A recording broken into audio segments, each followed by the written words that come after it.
Assalamualaikum warahmatullahi wabarakatuh.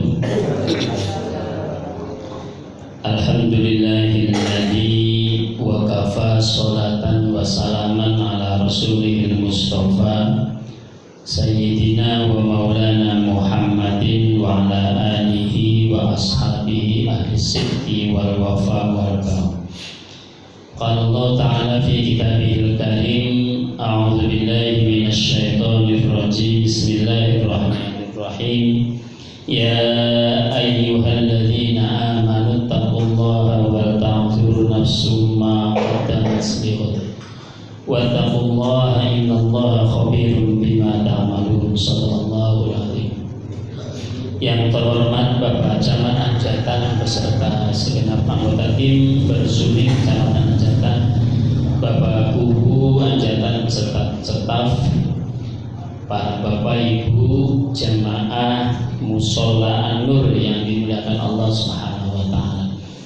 Bersyukur tiada henti kita selalu kepada Allah atas limpahan dan curahan rahmat-Nya. Alhamdulillah kita masih diberikan bimbingan oleh Allah Subhanahu wa taala. Dalam pagi ini kita bisa sama-sama melaksanakan sholat subuh berjamaah. Salawat serta salam semoga tetap terlimpah curah pada Rasulullah Muhammad sallallahu alaihi wasallam, panutan, teladan dan uswah bagi kita semuanya. Bapak Ibu yang saya hormati, alhamdulillah kita bisa melaksanakan kegiatan bersuling, salah satu program unggulan dari Ibu Bupati Indramayu. Berjamaah sholat subuh keliling, Pak Camat beserta tim sudah keliling-keliling masjid, keliling-keliling musola Kecamatan Anjatan, dan alhamdulillah dalam kesempatan ini berkenan untuk bersilaturahim di Musola Nur. Tentu insya Allah dengan kegiatan semacam ini tadi disampaikan akan mempererat tali silaturahim, kedekatan antara Pak Camat dengan masyarakatnya, pemimpin dengan rakyatnya. Bapak yang saya hormati, kegiatan bersuling ini kalau saya sampaikan paling tentang salah satu kelebihannya, Allah Subhanahu wa taala dawuh misalnya aqimis sholata liduluki syamsi ila ghasaqil laili wa qur'anal fajr inna qur'anal fajri kana masyhuda. Laksanakan sholat liduluki syamsi ila ghasaqil lail, pada saat matahari mulai tergelincir sampai terbenamnya matahari, wa qur'anal fajr, dan pada saat terbitnya fajar. Inna qur'anal fajri kana masyhuda. Qur'anal fajr ini dimaknai sebagai sholat subuh. Berbeda dengan sholat-sholat yang lainnya, begitu banyak sholat subuh ini memiliki keutamaan, apalagi dilaksanakan dengan kegiatan berjamaah. Ketika ayat tadi mengingatkan kita semuanya, inna qur'anal fajri kana masyhuda, bahwa sesungguhnya sholat fajar, sholat subuh itu disaksikan oleh para malaikat. Maknanya, Bapak Ibu yang hormati, malaikat itu ada dua shift. Ada shift pagi, ada shift siang. Shift pagi itu yang bertugas di malam hari untuk tugas di siang hari. Jadi pas waya esuki ganti shift lamunan ning teh kuang mawon nggih. Dan gantian shift malaikat, inna qur'anal fajri kana masyhuda. Ketika saat pergantian tugas malaikat malam untuk diserahkan kepada malaikat yang akan bertugas di siang hari, nanti pergantiannya sore pada saat menjelang maghrib, itu juga pergantian yang berikutnya. Inna qur'anal fajri, maka kegiatan kita pada pagi hari ini qur'anal fajri kana masyhud, disaksikan langsung oleh para malaikat dan langsung dilaporkan kepada Allah Subhanahu wa taala. Allah tanya pada malaikat, "Malaikat, apa yang dikerjakan oleh hambaku pada pagi ini?" "Ya Allah, alhamdulillah ketika saya ini meninggalkan tugas saya malam suntuk, kemudian pagi ini saya serahkan kepada malaikat yang berikutnya. Alhamdulillah, umatmu sedang sujud, umatmu sedang tunduk, umatmu sedang menghadapmu, beribadah kepadamu." Langsung dilaporkan oleh malaikat yang bertugas malam hari untuk bergantian shiftnya kepada Allah Subhanahu wa taala, langsung dilaporkan. Itu salah satu inna qur'anal fajri kana masyhuda. Bapak Ibu hormati, Yang namanya sholat itu Masya Allah hubungan kita dengan Allah Subhanahu wa ta'ala, membangun komunikasi hamba dengan Tuhannya Allah Subhanahu wa ta'ala. Allah zat yang maha suci. Maka seseorang itu ketika ingin berhubungan dekat dengan Allah Subhanahu wa ta'ala, maka sucikan dirimu. Mulane ketika kita bicara soal fikih, yang namanya bab toharo itu bab yang pertama diajarkan, baik dari kita mulai kecil, dewasa dan seterusnya. Kenapa? Karena diantaranya tujuan kita hadir ke dunia ini adalah wa ma khalaqtul jinna wal insa illa liya'budun, untuk beribadah kepada Allah Subhanahu wa ta'ala. Dan beribadah kepada Allah Subhanahu wa ta'ala salah satu syaratnya adalah kita harus dalam kondisi suci. Apa yang harus disucikan?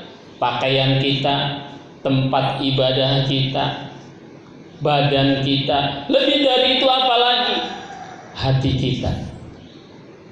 Makanya ketika kita sholat itu diharapkan kita bisa membersihkan diri ini. Pakaian insya Allah suci, tempat insya Allah suci, badan insya Allah suci. Ada hal yang tak kalah pentingnya apa? Sucikan hatimu.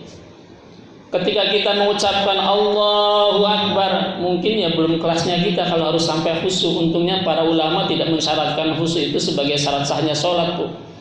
Kalau syarat sahnya sholat itu khusyuk, wah atasnya udah diterima. Kenapa? Ketika kita takbir saja, wis pikirannya macam-macam, pun. Allahu Akbar. Kalau boleh dan kalau harus al-khudu, hadirkan al-khudur, hadirkan kita. Jiwa kita yang banyak itu kan ketika kita takbir Allahu Akbar, ngucap takbiratul ihram, pikiran mampu mana-mana. Aduh sarapan anak dulu kan.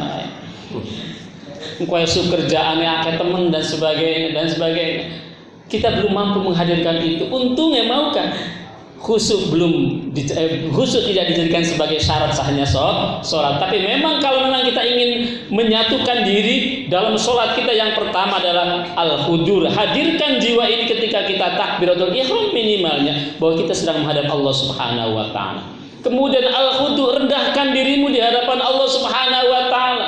Baru kemudian al-khusyuk baru. Apa sih khusyuk itu? Al-khusyuk itu adalah al-khashina alladziina yadunna annahum mulaqu rabbihim wa annahum ilaihi raji'un. Orang yang khusyuk itu adalah annahum yadhunnuna annahum mulaqu rabbihim. Ketika kita sholat kalau dibilang khusyuk, seakan-akan kita ini sedang di hadapan Allah Subhanahu wa ta'ala, mulaqu rabbihim, bertemu dengan Allah Subhanahu wa ta'ala. Memang tidak gampang, tapi minimal kita berusaha untuk itu semuanya. Ibu jamaah yang saya hormati, saya kembali bahwa persyaratan kesucian itu adalah bagian yang tak terpisahkan syarat sah kita untuk bisa dekat ibadah dengan Allah Subhanahu wa ta'ala.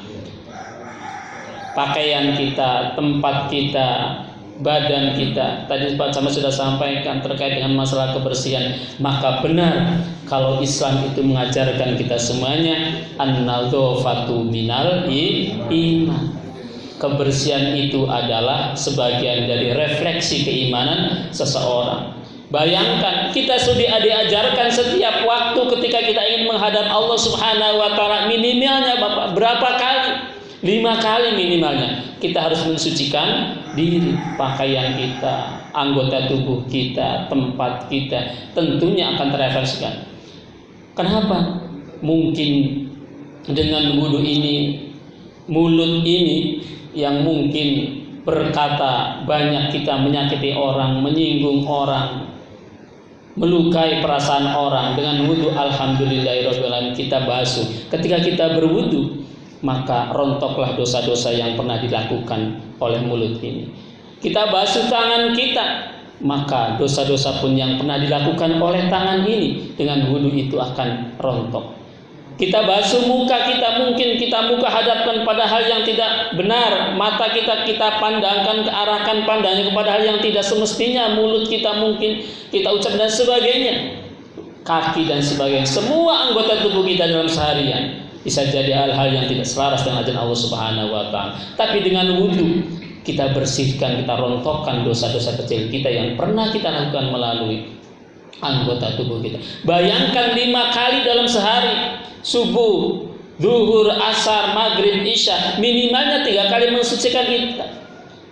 Kayak lamun galina ping 5 bebasuh, bersih apa boten? Bersih. bersih insya Allah. Walaupun di atas bersih dikotori mannya biasa kan mah. Mulut di atas disuci, di atas banyu wudu ke kumur bersih kotorannya dosanya rontok tas sembayang ya biasa ngobrol maning ngerasani bawang maning ya gawe man ya biasa pasar maning banyu wudu maning dan sebagainya. Tapi alhamdulillah ketika kita 5 hari minimalnya sholat berarti 5 kali kita bersih anggota tubuh ini. Maka Islam sangat menganjurkan kita untuk selalu menjaga kebersihan diri, hati, tempat, pakaian dan badan kita semuanya. Bapak Ibu hormati. Maka refleksi keberimanan kita itu tentunya bukan hanya ketika kita menghadap Allah Subhanahu wa taala. Karena tadi Islam itu tidak mengajarkan kita untuk hanya dekat dengan Allah, tapi juga bermanfaat untuk sesama manusia. Maka ketika kita biasakan untuk bersih setiap kali menghadap Allah Subhanahu wa taala, hendaknya pun itu kita wujudkan dalam kehidupan perilaku kita sehari-hari. Sampah disapu, buange ning tempate. Masya Allah, ya pangapunten, konon katanya saya belum pernah. Kalau di Brunei, kalau di Korea, kalau di Amerika mungkin dan sebagainya, di Jepang, itu bukan negara Muslim, bukan negara Islam, penduduk Muslimnya cuma berapa persen, tetapi kebersihan di sana sangat bisa dijamin. Nggak ada orang yang begitu enaknya buang sampah sembarangan. Kalau misalnya kita makan permen saja, permennya dimakan, bungkusnya ataupun kulitnya dikantongi. Kok bakasan anak tempat sampah nembe ditaruh. Saking apanya sadar bahwa kebersihan itu sangat bermanfaat untuk dirinya. Bayangkan Bapak Ibu kalau misalnya tadi satu rumah 1 kilo ada 260 rumah, ada 2 kintal setengah, 1 blok saja. Persekian blok di barang buangin paduan baik, Masya Allah. Ayo kita sama-sama bangun kesadaran kita sebagai refleksi, bukan hanya ketika kita dekat dengan Allah pengen beribadah kepada Allah kita berbersih bersuci, tapi itu juga kemudian diwujudkan dalam perilaku kita sehari-hari untuk mewujudkan kehidupan lingkungan yang sehat dan bersih. Bermulai dari siapa? Dari diri itu sendiri. Kapan? Saat ini. Dari hal yang kecil-kecil dulu. Minimalnya dari sampah yang mungkin muncul dari makanan-makanan kecil kita. Ditaruh nih plastik, ditaruh nih tempat yang benar, insya Allah. Kalau setiap orang punya kesadaran semacam itu, menjadi kesadaran kolektif, maka masyarakat kita akan menjadi masyarakat yang taat, sadar akan kebersihan, dan itu adalah bagian dari refleksi keimanan kita. An-nadzafatu minal iman. Aja sampai an-nadzafatu minal iman cuman apalan lagi kula sekolah bae ning madrasah, bahkan ditulis ning dinding sekolah an-nadzafatu minal iman. Ternyata lantai kotor, latare bercik dan sebagainya, sampah paling numpuk. Ayo kita wujudkan dalam kehidupan keseharian kita, bermula dari diri kita sendiri. Insya Allah Ibu yang saya hormati, dengan kebiasaan kita yang tidak bisa ditinggalkan setiap hari, minimal kita berbersih bersuci, itu akan terwujud kehidupan yang bersih di lingkungan kita semuanya. Itu saja yang bisa saya sampaikan. Mohon maaf. Terima kasih. Wallahul muwaffiq ila aqwamit thoriq. Wassalamualaikum warahmatullahi wabarakatuh.